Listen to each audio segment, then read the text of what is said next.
Hello नमस्कार दोस्तों। तो जैसा कि हम लोग ये प्रैक्टिस सेट देख रहे हैं और ये तीसरा प्रैक्टिस सेट है, तो चलिए प्रारंभ करते हैं। जिसमें पहला प्रश्न से हम लोग शुरू करते हैं, क्योंकि प्रत्येक सेट में 50 प्रश्न दिया गया है। रिवाइज के लिए सबसे अच्छा ये प्रैक्टिस सेट माना जा रहा है।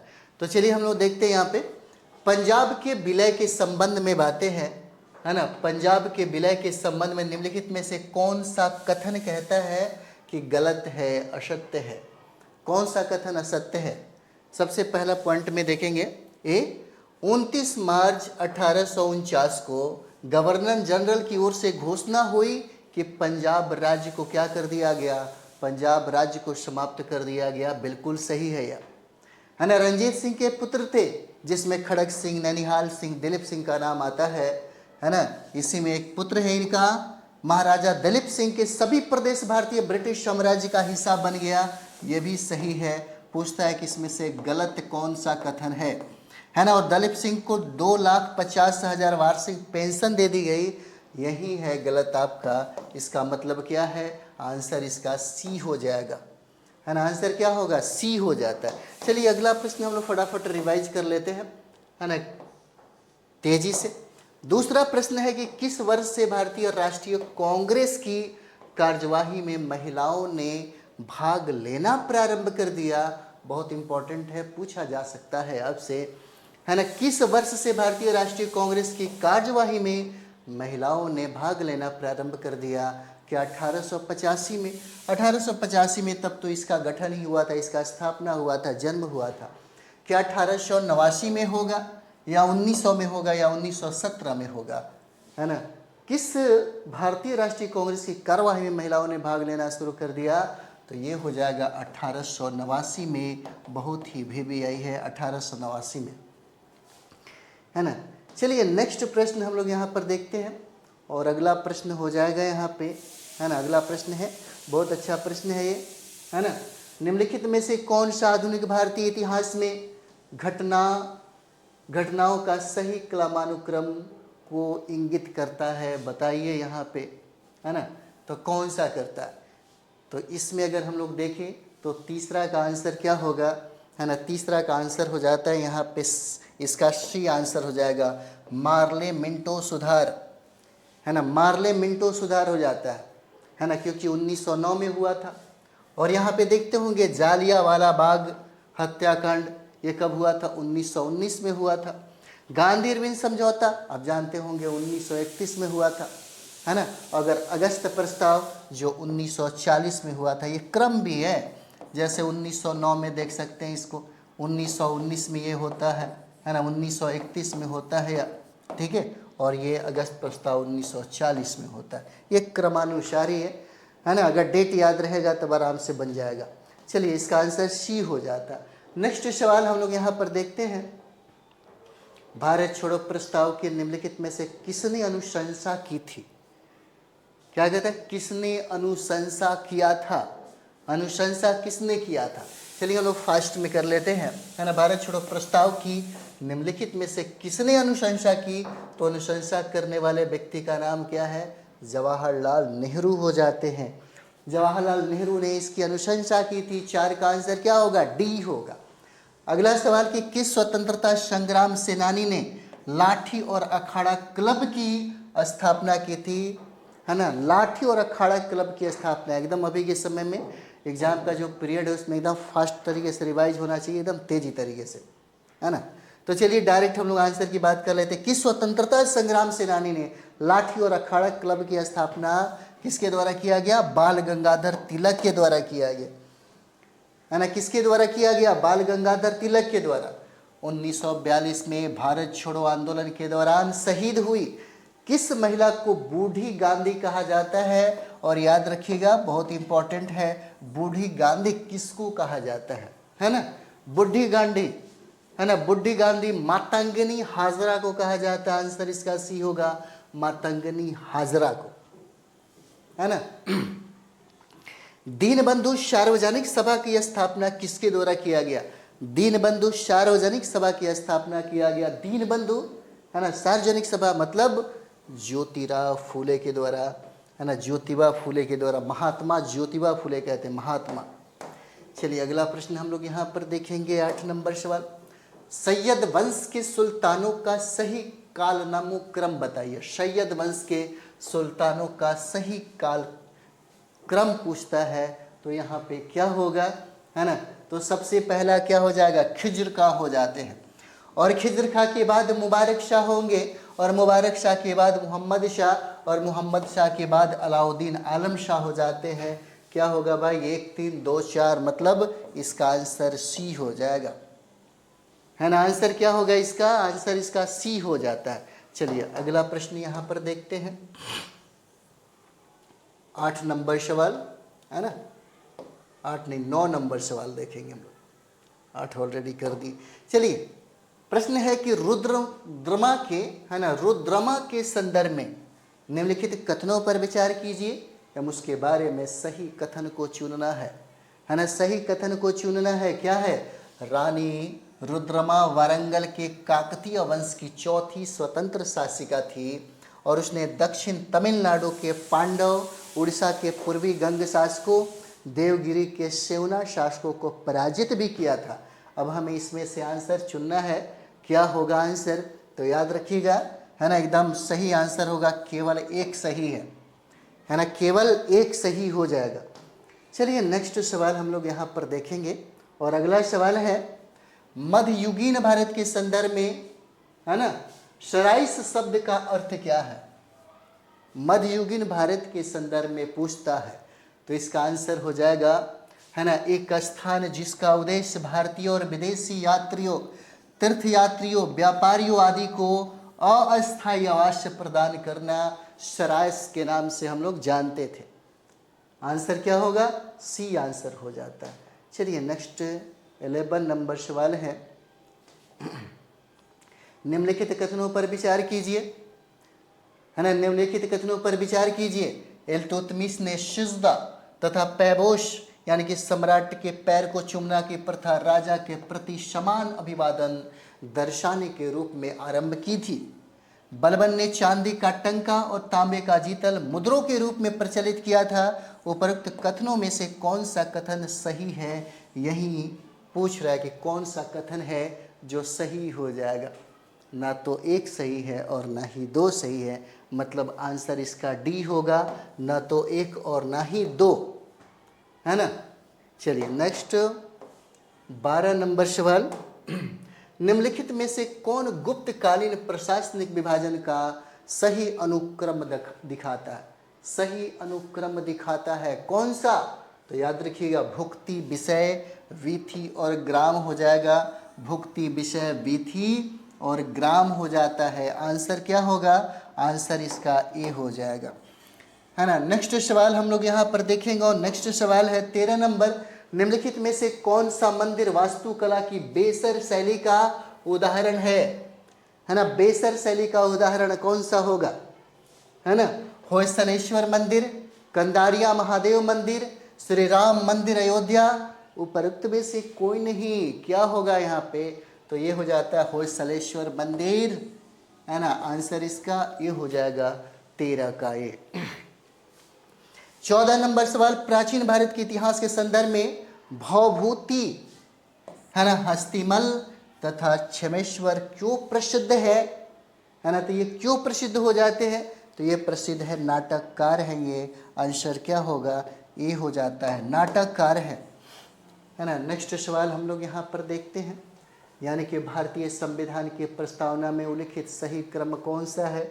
कई बार बीपीएससी में पूछा गया सवाल है ना, कई बार ये सवाल जो है यह पूछा गया है ना। तो 15 का आंसर यहाँ पर देखिए। सबसे पहले संपूर्ण प्रभुत्व संपन्न, समाजवादी, पंथ निरपेक्ष और लोकतंत्रात्मक गणराज्य, मतलब अगर क्रम से देखेंगे तो इसका आंसर क्या होगा, बी हो जाता है ना, बी आंसर होगा।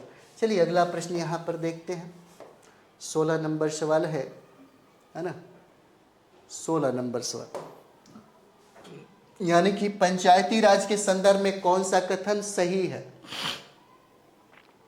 ना। पंचायती राज के संदर्भ में यह सवाल पूछता है कि बताइए कौन सा कथन है ना, जो बिल्कुल सही है, कौन सा कथन सही हो जाता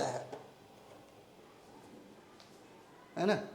चलिए यहाँ पर देखेंगे 16 नंबर सवाल, और 16 का आंसर यहाँ पर क्या होगा, यानी कि पंचायत समिति और जिला परिषद अध्यक्ष प्रत्यक्ष निर्वाचित सदस्यों से गठित होते हैं।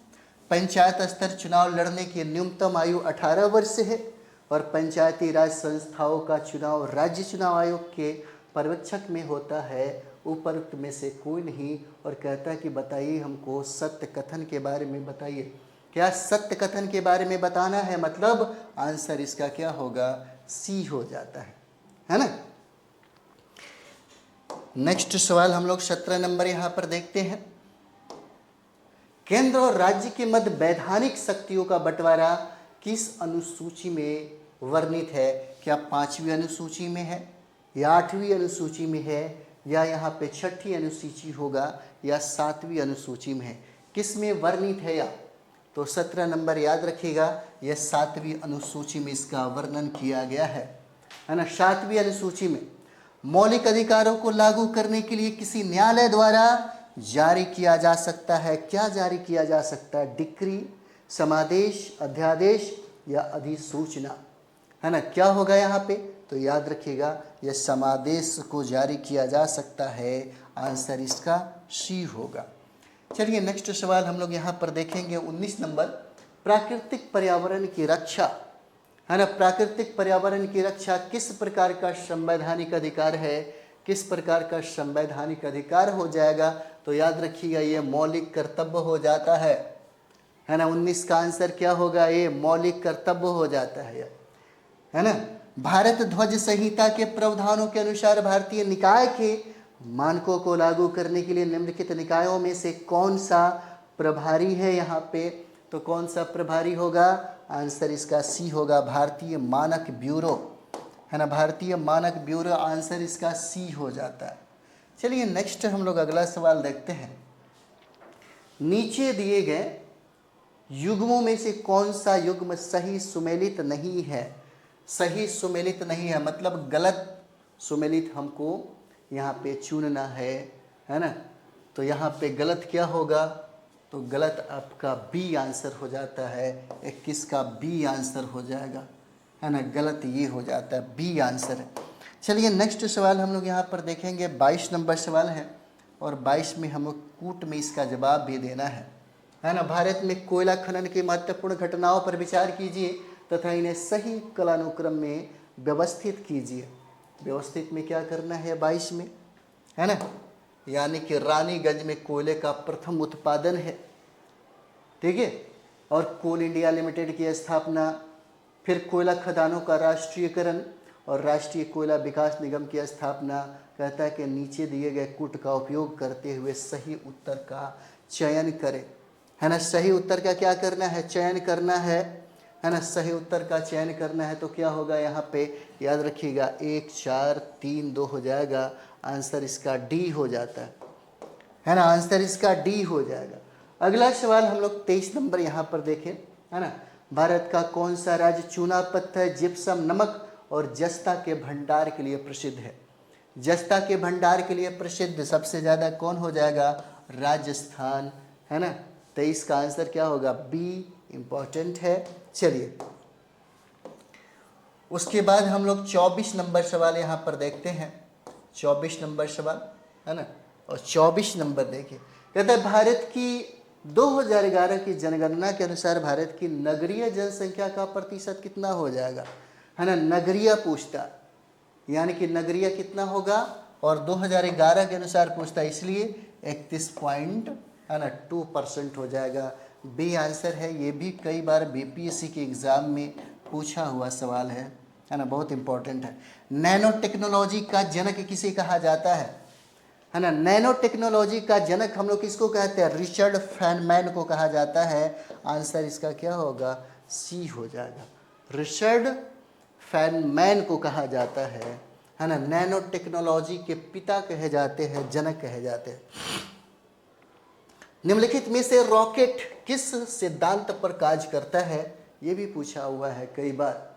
है ना। तो ये सिद्धांत जो है रेखीय गति का संरक्षण सिद्धांत है, सी आंसर हो जाएगा, है ना। क्या होगा, सी आंसर हो जाता है। ठीक है, इको साउंडिंग का प्रयोग होता है। ठीक है, इको साउंडिंग का प्रयोग कहाँ पर होता है, ये भी पूछा हुआ प्रश्न है ना। और इसका प्रयोग समुद्र की गहराई को मापने के लिए किया जाता है ना। इको साउंडिंग का प्रयोग किया जाता है, यानी कि समुद्र की गहराई को मापने के लिए इसका प्रयोग किया जाता है। ठीक है। नेक्स्ट, सोलर सेल निम्न में से किसके बने होते हैं। सोलर सेल निम्न में से किसके बने होते हैं, तो ये बने होते हैं, किसके बने होते हैं, यानी कि अर्धचालक के बने होते हैं। आंसर इसका क्या होगा, बी आंसर हो जाता, अर्धचालक के। यानी कि ऐसी वर्षा जिसमें सल्फ्यूरिक एसिड, नाइट्रिक एसिड के घटक शामिल होते हैं और इसका पीएच मान 4.5 से कम होता है, क्या कहलाती है ना। क्या कहलाती है यह, तो ये 29 इसका आंसर देखते हैं, अम्ल वर्षा कहा जाता है ना। बी आंसर होगा, है ना। क्या कहते हैं, अम्ल वर्षा कहा जाता है इसको। ठीक है, अगला सवाल हम लोग यहाँ पर देखेंगे, और अगला सवाल है जहरीली गैसों को खत्म करने के लिए, है ना, जहरीली गैसों को खत्म करने के लिए उत्प्रेरक रूपांतरणों में निम्नलिखित में से किस धातु का उपयोग उत्प्रेरक के रूप में किया जाता है, किसका किया जाता है ना। तो यहाँ पे याद रखिएगा, रेहोडियम का प्रयोग किया जाता है। आंसर इसका क्या होगा, सी हो जाता है। चलिए 31 नंबर सवाल हम लोग यहाँ पर देखते हैं, और 31 नंबर सवाल है, सूक्ष्म पोषक जो शर्करा के परिवहन Ca++ के उपयोग और कोशिका विभाजन में महत्वपूर्ण है ना, क्या होगा, फास्फोरस महत्वपूर्ण हो जाता है। आंसर इसका ए होगा। ठीक है, किस खाद्य पदार्थ में सभी आवश्यक एमिनो अम्ल पाए जाते हैं। एमिनो अम्ल कहाँ पे पाया जाता है सबसे ज़्यादा, किस पदार्थ में सभी आवश्यक एमिनो अम्ल पाए जाते हैं, किस में, मछली, अंडा, दाल या सब्जी, किस में पाए जाते हैं, तो याद रखिएगा ये है अंडा में पाया जाता है। बी इसका आंसर हो जाता है ना, बी आंसर होगा। नेक्स्ट हम लोग यहाँ पे 33 नंबर देखते हैं, निम्नलिखित युग्मों में से कौन सा एक सुमेलित नहीं है ना, कौन सा एक सुमेलित नहीं है, तो याद रखिएगा पेडोलॉजी। पेडोलॉजी ये जो है सुमेलित नहीं है।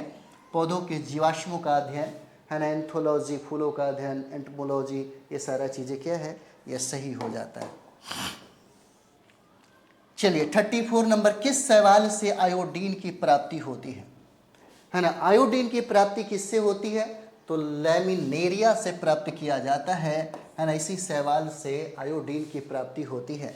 निम्नलिखित में से कौन सा धातु अम्ल से अभिक्रिया करके आसानी से हाइड्रोजन गैस विस्थापित करती है, तो हाइड्रोजन गैस विस्थापित कौन करती, Cu, है ना। चलिए अगला सवाल हम लोग यहाँ पर देखते हैं, और अगला सवाल आपका हो जाएगा 36 नंबर सवाल है ना, 36 नंबर सवाल। और 36 नंबर सवाल में देखेंगे, हरगोविंद खुराना को किस आविष्कार के लिए सम्मानित किया गया। हरगोविंद खुराना को किस आविष्कार के लिए सम्मानित किया गया, तो याद रखिएगा ये जीन के संश्लेषण के लिए सम्मानित किया गया था। आंसर क्या होगा, बी आंसर हो जाता है ना। 37 नंबर सवाल यहाँ पर, निम्नलिखित में से कौन सा पौधा कीट पकड़ता है। कीट पकड़ने वाला पौधा कौन सा होगा, तो नेपेंथिस नाम है इस पौधे का। निम्नलिखित में से किस विटामिन की कमी से सिलियस, है ना, सिलियक रोग किस विटामिन की कमी से होती है, कौन सा रोग है भाई, सिलियक रोग है 38, सिलियक रोग, और ये विटामिन B12 की कमी से हो जाता है। आंसर इसका बी होगा, है ना। नेक्स्ट यहाँ पर देखा जाए, यानी कि कोशिकाओं में मौजूद जेली जैसा तरल पदार्थ कहाँ पर पाया जाता है। तरल पदार्थ कहता है कि कहाँ पर पाया जाता है, तो कोशिका द्रव्य में पाया जाता है। इसका आंसर क्या होगा, डी हो जाता है। पादपों की विभिन्न प्रजातियों के दीर्घकालीन संरक्षण की तकनीक कौन सी हो जाएगी। ये तकनीक जो है इसको इन विट्रो जीन बैंक कहते हैं। बी आंसर इसका होगा। चलिए 41 नंबर सवाल, पर्यावरण निष्पादन सूचकांक सर्वप्रथम कब जारी किया गया था? तो इसको जारी किया गया था 2002 में जारी किया गया था, है ना, 2002 में जारी किया गया था। अगला प्रश्न देख सकते हैं, बढ़ती शहरी रोजगार के परिप्रेक्ष्य में ग्रामीण शहरी पलायन से संबंधित विरोधाभास की निम्नलिखित में से कौन सा मॉडल व्याख्या करता है? कौन सा मॉडल इसका व्याख्या करता है? तो ये मॉडल कौन सा होगा? Harris Todaro model.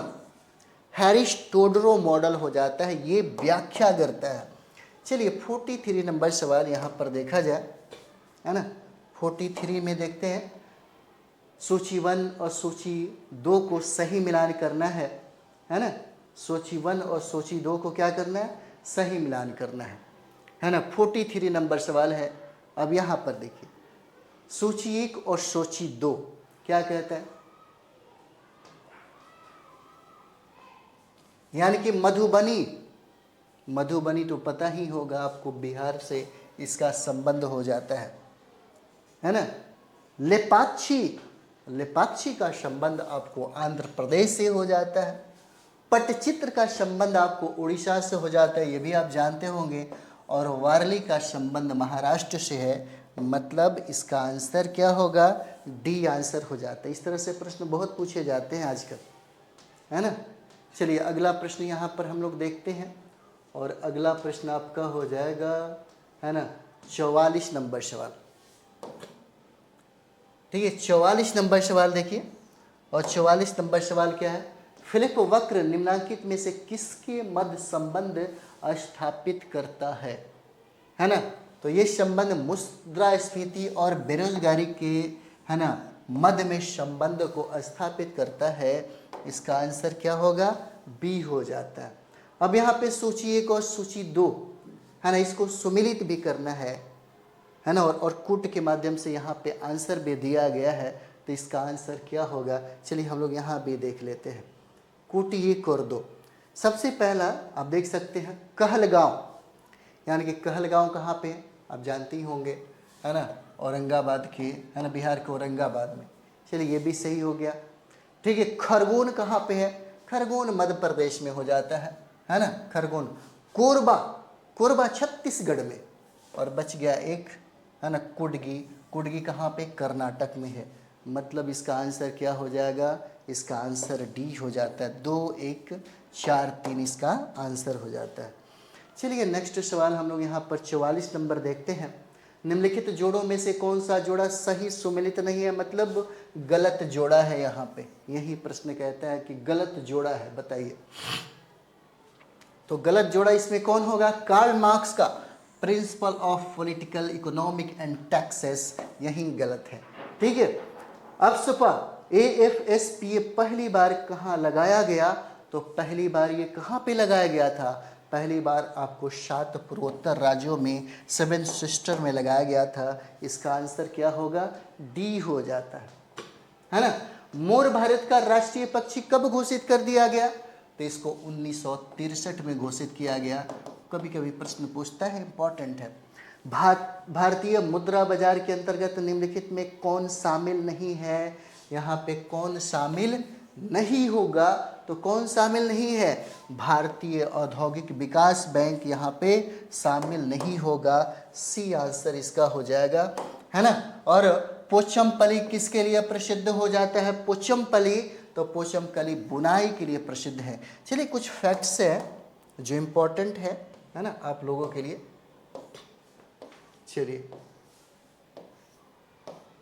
एक्चुअली इसमें, है ना, नहीं दिया, बट कोई बात नहीं। हम लोग अगला जो प्रैक्टिस नंबर 4 है ना, प्रैक्टिस नंबर 4, उसको हम लोग नेक्स्ट वीडियो में देखते हैं। थैंक यू वेरी मच आप सभी लोगों का।